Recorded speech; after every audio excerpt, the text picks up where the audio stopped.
In the next few days, I may not be able to record videos on scholarship because my laptop is not with me. Hi, welcome to my channel. Hello, welcome to my channel. My name is Alice Rita. To all new and returning subscribers, thank you for supporting this channel. As you all know, I moved recently from my previous city, which is Norwich, to a bigger city of London. And I'm going to quickly show you my unkept apartment. I'm sure many people know how very difficult it is to find an apartment in London. It took me more than 4 months of searching, and I eventually found one through an agent called Central. These agents were really helpful. Other agents took my personal details. They took every type of detail that you can imagine, and with the hope that they were going to send me information about an apartment that matched my searching criteria. However, most of them sent me adverts that is beyond the maximum I could afford. So most of them, I can just tell you that taking your data does not mean that they will actually find something for you. That's what I can say from my experience, because they took my data, they asked how much is the maximum I could afford, and still sending me an apartment that is about 200 or 300 pounds above the maximum that I could afford. And even if they were to do referencing, so one thing I also got to understand from renting from during my search is that the there is a kind of a threshold that you can rent. So the maximum rent you can afford is your salary divided by 30. So even if you want to go beyond, most agents would not encourage it. But if you have a proof of funds in your accounts, they can allow you to do this. But most times they try to discourage it. Divide your annual salary by 30, you can't rent above that threshold. So that's one thing you should keep in mind the way you're searching for accommodation in London, so that you're not disappointed. And then the other thing is that this agent that I'm talking about, Central, I called them. I was looking to actually rent one that is above what I can rent, because the time is no longer on my side. So I didn't mind going for something that I can't afford, but at least for the first year, I could have actually managed and scaled through. And while we were having this conversation, they told me that yeah, we have another one-bedroom apartment in the same house. And just like that, they sent me the video link, and I view by video because I live far from London. So coming to London to view was not an option for me.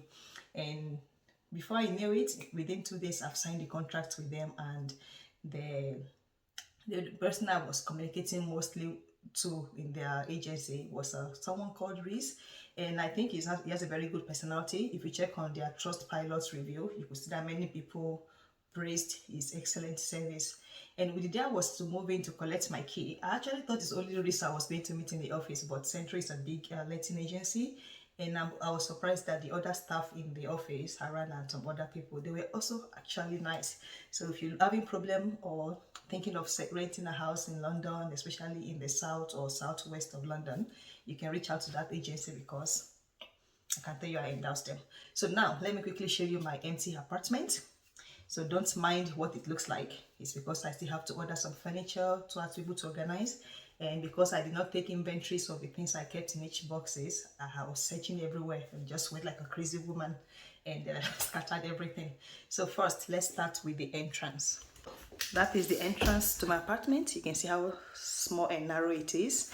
And standing from one angle, this is the whole sitting room. You can see how small it is. I think this should be about 2 meters. It's 2 meters in width.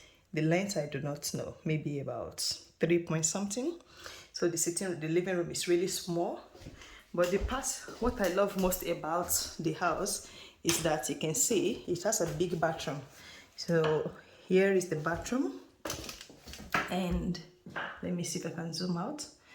So this is me standing at the entrance of the bathroom. You can see it has this standing bath, a space to hang the towel. It has a mirror, which I love so much. And it has a tiny storage stuff. It's really small that I can't fit things into it. And also you can see my shampoo. I'm having problem you can see I have problem finding a place to put all that. And as well, my shampoo, shower gel, and in the bathroom sometimes the shower gel tries to slide off. It's currently not yet tidied. So this is the kitchen. Everything in the apartment is new because it's let out for the first time. So you can see the kitchen. The kitchen is of good size. It comes with a washing machine, a dishwasher. The bigger stove is the hot water. So that's my living room. You can see the way I've scattered all the boxes. So here's the bedroom. You can see that it's I'm using a bed, a duvet cover to cover my window, waiting for my order from Amazon to arrive. So that's the whole house. I hope you like my small apartment.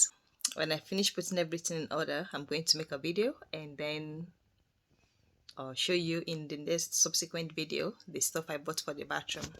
I'm going to be unboxing them and then you can come along with me. Don't forget to subscribe and please support this channel by clicking the like button and please switch on your notification bell. In the next few days, I may not be able to record videos on scholarship because my laptop is not with me and I find it difficult recording the phone screen. So until next time, bye.